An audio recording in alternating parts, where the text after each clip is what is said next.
दोस्तों, अभी सुबह क्लास लेकर और करीब 2.5-3 घंटे की धुआंधार मीटिंग करके आ रहा हूँ कॉलेज से। और इसलिए मैं सुबह नहीं आ पाया क्योंकि हमारे कॉलेज में भी एक धुआंधार मीटिंग किया और फाइल रख के बगैर खाना खाए हुए यहाँ पहुंचा उसी विभाग पर। अब सुन लीजिए मसला क्या है।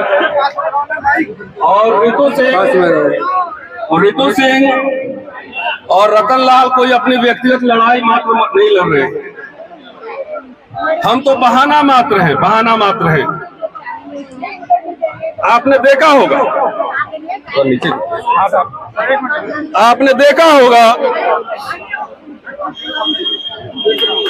बाद में पहला लेंगे कि हमारे बच्चे मेडिकल कॉलेजेस में, आईआईटी में सुसाइड कर रहे हैं।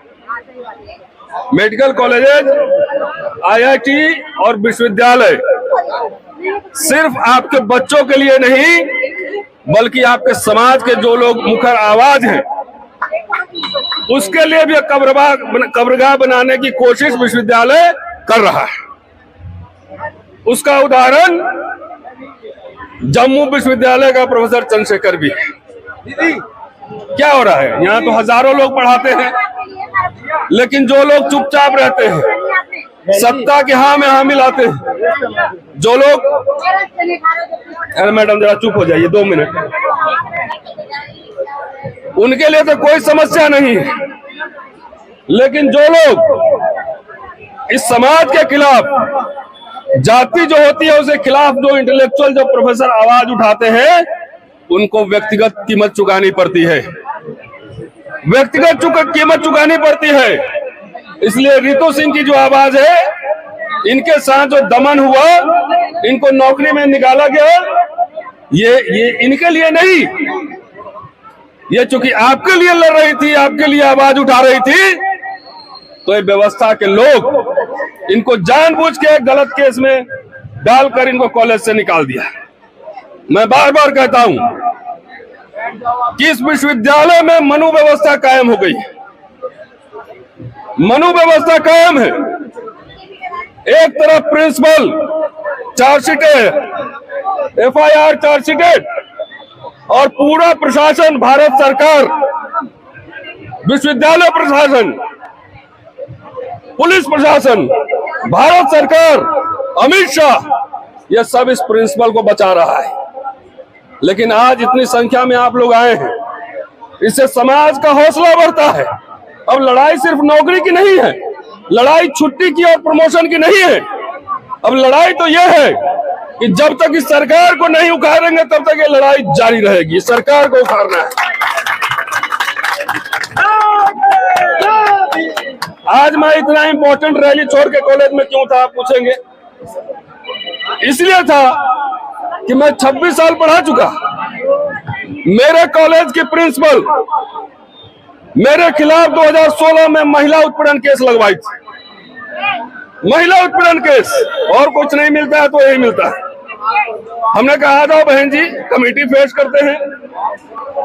कमेटी हुई पूरी प्रोसीडिंग, और प्रोसीडिंग जो है कंप्लीट हुई। अगर मैं गलत होता तो मुझे टर्मिनेट कर दिया रहता। 7 साल से वो प्रोसीडिंग का कागज मुझे नहीं दे रही है हमारे कॉलेज की, हिंदू कॉलेज की प्रिंसिपल अंजू श्रीवास्तव। आज वहां भी स्टाफ एसोसिएशन मीटिंग को गरम करके लाल करके आया हूं। हमने तुम्हारे जैसे कुंजी छाप प्रिंसिपल को देख लेंगे, कोई टेंशन नहीं। सोचो, अगर मेरे ऊपर कोई मुकदमा हुआ है, प्रोसीडिंग हुई है, तो मेरे ऊपर एक्शन होना चाहिए कि नहीं होना चाहिए? लेकिन वो 7 साल से कागज दबा कर बैठी है। 2018 में मैंने छुट्टी के लिए अप्लाई किया कि मुझे छुट्टी दिया जाए, किताब लिखना है। आज तक छुट्टी नहीं दी, कोई कारण भी नहीं बता रही है, क्योंकि हमारी प्रिंसिपल ही कुंजी छाप है, उसको कुछ आता ही नहीं है। अगर एक पन्ना सही से अंग्रेजी लिख दे तो मैं मान जाऊं, एक पन्ना लिख दे। तो हम लोग अपनी नौकरी दांव पे इसलिए लगा रहे हैं, जान इसलिए कि मुझे पता है कि हमारे समाज के ऊपर दमन हो रहा है और एक इंटेलेक्चुअल का काम है इस दमन के खिलाफ आवाज उठाना। आवाज उठाना। जो बुद्धिजीवी अपने समय के जलते हुए प्रश्न पे आवाज नहीं उठाता है वो बुद्धिजीवी नहीं हो सकता है। मैं कॉलेज का सीनियर टीचर हूं। 2020 में ही अप्लाई किया था प्रमोशन के लिए, प्रोफेसर के लिए। 10 किताबें मेरी है, सब इंटरनेट पे लगा हुआ है। और 2022 में यही भारत सरकार जो कि एक क्रिमिनल प्रिंसिपल को यहाँ प्रोटेक्शन दे रही है, मुझे एक दिन में गिरफ्तार करा लिया।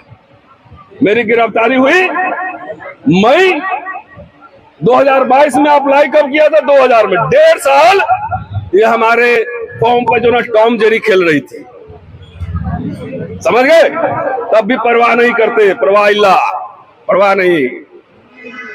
और अभी पिछले महीने जुलाई में 9 तारीख को चिट्ठी देती है कि आपके खिलाफ FIR है, इसलिए आपका प्रमोशन नहीं हो सकता है। अरे बहन जी, टॉम जेरी खेल रहे थे क्या? 2 साल हो गया फॉर्म डाले हुए। मेरे गिरफ्तारी का प्रमोशन से कोई मतलब नहीं।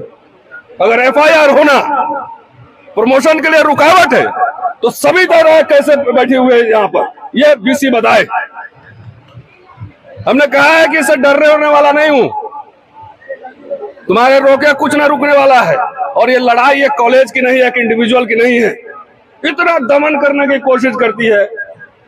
आगे देखो, मेरे घर के सामने कंपोस्ट पिट के नाम पे कचरा घर खोली हुई है, क्योंकि इसके दिमाग में ही कचरा है। तो दिमाग में कचरा है तो कचरा ही खोलेगी ना।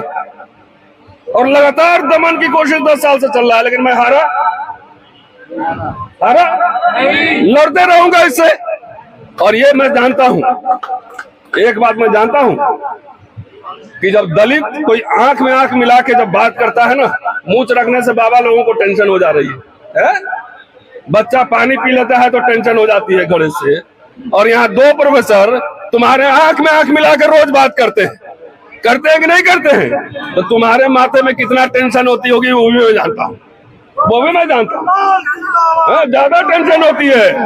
तो इसलिए हम इस अपील करना चाहते हैं पूरे देश के जितने ही माइनॉरिटी, SC, ST, OBC के छात्र और शिक्षक हैं, किसी भी विपरीत परिस्थिति में डरो नहीं, लो, भागो नहीं, दुनिया बदलो।